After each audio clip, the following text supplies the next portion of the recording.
ആരാധ്യനായ പ്രതിപക്ഷ നേതാവ് ശ്രീ വി ഡി സതീശൻ അവറുകൾ, അതേപോലെ തന്നെ വേദിയിലുള്ള മറ്റ് വിശിഷ്ട വ്യക്തികളെ, സുഹൃത്തുക്കളെ, വളരെ ചുരുങ്ങിയ വാക്കുകളെ ഞാൻ എൻ്റെ അധ്യക്ഷ പ്രസംഗം അവസാനിപ്പിക്കുകയാണ്. ഒരേ ഒരു കാര്യം മാത്രം ബഹുമാന്യനായ പ്രതിപക്ഷ നേതാവിൻ്റെ ശ്രദ്ധയിലേക്ക് കൊണ്ടുവന്നുകൊണ്ട് ഞാൻ എൻ്റെ അധ്യക്ഷ പ്രസംഗം അവസാനിപ്പിക്കുകയാണ്.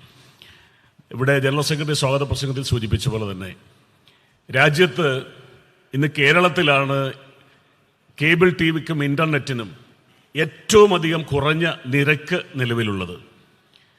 ഇന്ന് നമ്മുടെ ആബാലവൃദ്ധം ജനങ്ങളുടെയും നിത്യജീവിതത്തിൽ നിന്ന് ഒരു നിമിഷം പോലും മാറ്റി നിർത്താൻ കഴിയാത്ത ഒന്നാണ് ഇൻ്റർനെറ്റും അതുപോലെ തന്നെ കേബിൾ ടി വി, ടെലിവിഷനും. ഈ രണ്ട് സർവീസുകൾക്കും രാജ്യത്തെ ഏറ്റവും കുറഞ്ഞ നിരക്ക്, അല്ലെങ്കിൽ രാജ്യത്തെ ഏറ്റവും സാധാരണക്കാരന് അത് ഉപയോഗിക്കാൻ കഴിയുന്ന രീതിയിലുള്ള സേവനം ലഭിക്കുന്നത് ഈ കൊച്ചു കേരളത്തിലാണ്. വലിയ കോർപ്പറേറ്റുകളാണ് ഈ രണ്ട് രംഗത്തും രാജ്യത്ത് അടക്കി ഭരിക്കുന്നത്, അടക്കി വാഴുന്നത് എന്ന് നമുക്കറിയാം. പക്ഷേ ഒരു കോർപ്പറേറ്റ് ശക്തികൾക്കും കേരളത്തിൻ്റെ മണ്ണിലേക്ക്, ഈ മേഖലയിലേക്ക് ഒരു അധീശത്വം കിട്ടുന്ന രീതിയിലേക്ക് കടന്നു വരാത്ത നിലയ്ക്ക് ഒരു ചെറുത്തുനിൽപ്പ് നടത്തി ഈ രാജ്യത്തെ, ഈ സംസ്ഥാനത്തെ ഏറ്റവും സാധാരണക്കാരന് വരെ പ്രാപ്യമാവുന്ന രീതിയിൽ ഈ രണ്ട് സേവനങ്ങളും ഇന്ന് കൊടുക്കാൻ കഴിയുന്നുണ്ട് എങ്കിൽ അതിനു കാരണം കേബിൾ ടി വി ഓപ്പറേറ്റേഴ്സ് അസോസിയേഷനും കേരള വിഷൻ എന്ന് പറയുന്ന കമ്പനിയുമാണ് എന്ന് പറയാൻ ഞങ്ങൾക്ക് അഭിമാനമുണ്ട്. പക്ഷെ ഞങ്ങളുടെ നിലനിൽപ്പിനെ തന്നെ ബാധിക്കുന്ന രീതിയിൽ, ഞങ്ങൾക്ക് മുന്നോട്ട് പോകാൻ കഴിയാത്ത രീതിയിൽ, ഞങ്ങൾക്ക് ഒഴിവാക്കാൻ കഴിയാത്ത ഒന്നാണ് വൈദ്യുതി പോസ്റ്റുമായി ബന്ധപ്പെട്ട വിഷയം.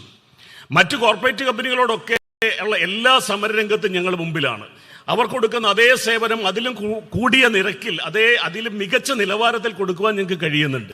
പക്ഷേ ഞങ്ങൾക്ക് ഈ സർവീസ് കൊടുക്കാൻ അനിവാര്യമായിട്ടുള്ള, ഞങ്ങളുടെ ഫൈബറുകൾ കൊണ്ടുപോകാൻ അനിവാര്യമായിട്ടുള്ള വൈദ്യുതി പോസ്റ്റുകൾ, ആ വൈദ്യുതി പോസ്റ്റിന്റെ നിരക്ക് ഓരോ വർഷവും വർദ്ധിപ്പിക്കുന്നു എന്നതിനപ്പുറം ഉപയോഗിക്കുന്ന കേബിളുകൾക്ക് കൂടി വലിയ നിരക്ക് ഞങ്ങളിൽ നിന്നും മാത്രം വാങ്ങിക്കുന്നു എന്ന വിവേചനം വൈദ്യുതി ബോർഡ് കാലങ്ങളായി തുടരുകയാണ്.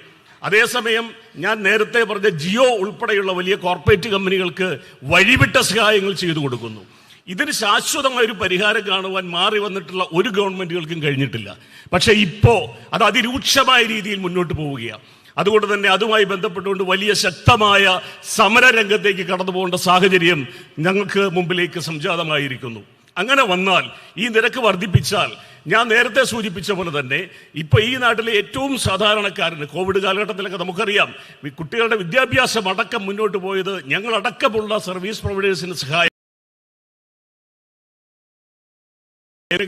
ഈ നിരക്ക് ഉയർത്തേണ്ടി വന്നാൽ ആത്യന്തികമായി അത് ബാധിക്കുക കേബിൾ ടി വി ഓപ്പറേറ്റർമാരെ മാത്രമല്ല, ഈ നാട്ടിലെ ഇതുകൊണ്ട് വിദ്യാഭ്യാസം അടക്കം മറ്റു തൊഴിൽ മേഖലയിലടക്കം പ്രവർത്തിക്കുന്ന ഏറ്റവും സാധാരണക്കാരായ ജനങ്ങളുടെ തന്നെ ജീവിത നിലവാരത്തെ ബാധിക്കുന്ന നിലയ്ക്ക് ഇത് വളരും എന്നുള്ളത് കൊണ്ട് തന്നെ ഈ വിഷയത്തിനകത്ത് ഞങ്ങളൊരു സമരരംഗത്തേക്ക് കടന്നു വരുന്ന സാഹചര്യം ഉണ്ടായാൽ ഞങ്ങൾക്ക് വേണ്ടി സംസാരിക്കുവാൻ കേരളത്തിന്റെ കരുത്തനായ പ്രതിപക്ഷ നേതാവ് ഞങ്ങളുടെ ഒപ്പം ഉണ്ടാവണം എന്ന് മാത്രം അഭ്യർത്ഥിച്ചുകൊണ്ട് ഞങ്ങളുടെ ഈ ചടങ്ങിന്റെ KV കണക്ട് എന്ന് പറയുന്നത് അത് ഏറ്റവും സാധാരണക്കാർക്ക് വേണ്ടിയിട്ടുള്ള ഒരു പ്ലാനാണ്.